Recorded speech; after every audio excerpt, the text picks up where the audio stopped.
Hello বিয়াস, আসসালামু আলাইকুম। Welcome back for new another video. বরাবরের মতো আমি আপনাদের সাথে রয়েছি ভিডিওতে। আমাদের গন্তব্য হচ্ছে শেরপুর ইকো পার্ক। আমরা সকাল 6টায় রওনা হই শেরপুর ইকো পার্কের উদ্দেশ্যে, এবং কি পাহাড়ি রাস্তা ধরে আমরা যাই। খুবই ভালো লাগে এই পাহাড়ি রাস্তাগুলো দেখতে। আমরা এই মুহূর্তে রয়েছে টিকিট কাউন্টারের সামনে। টিকিট কাউন্টারে আমাদের ভিতরে ঢোকার জন্য জনপ্রতি পড়েছিল 20 টাকা করে। এছাড়া আমরা সকালবেলায় যাওয়ার কারণে এখানে শুরুতেই এরকম একটা ভাস্কর্য দেখতে পারবেন।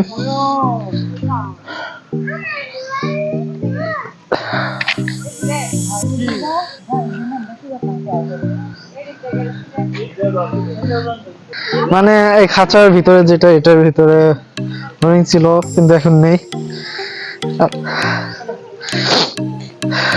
ভিতরে সকাল সকাল প্রাকৃতিক দৃশ্যগুলো দেখতে খুবই মজা লাগছিল, এবং কি এখানে 3 রাস্তার মোড়ে একটি ব্রিজ রয়েছে যেটা দেখতে অনেক ভালো লাগে। অনেকে এখানে ছবি তুলে, আমি আপনাদের সামনে এর সৌন্দর্য তুলে ধরার চেষ্টা করলাম।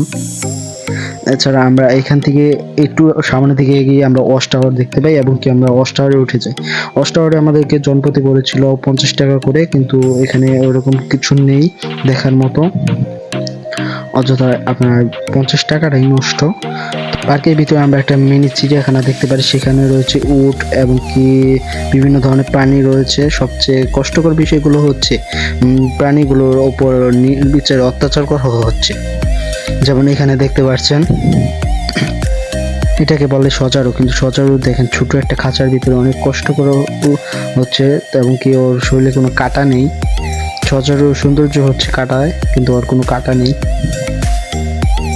এগুলো খুব কষ্ট লাগে। এছাড়া দেখেন বানরগুলো কিভাবে খাঁচার ভিতরে বন্দি করে রেখেছেন। পাহাড়ে উঠতেছি আর পাহাড়ি বড়ই খাচ্ছি। কিছুক্ষণ আগে পাহাড়ি পেয়ারা খেলাম, এখন খাবো বড়ই। টুকা টুকা তারপরে ভালো।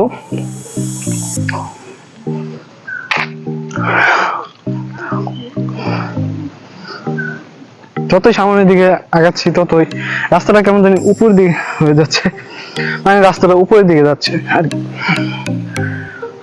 দেখেন পিছনের অবস্থাটা দেখেন, একদম নিচে ওটা।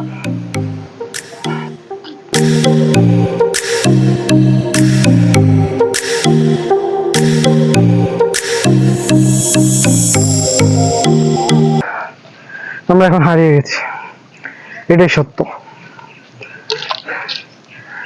যে কষ্ট করে ভাই উঠলাম, ভাবছি যে এই সাইডের থেকে সাউন্ড আসতেছে, এই সাইডে কেউ হবে হয়তো রাস্তা, কিন্তু এই সাইডে রাস্তা নেই।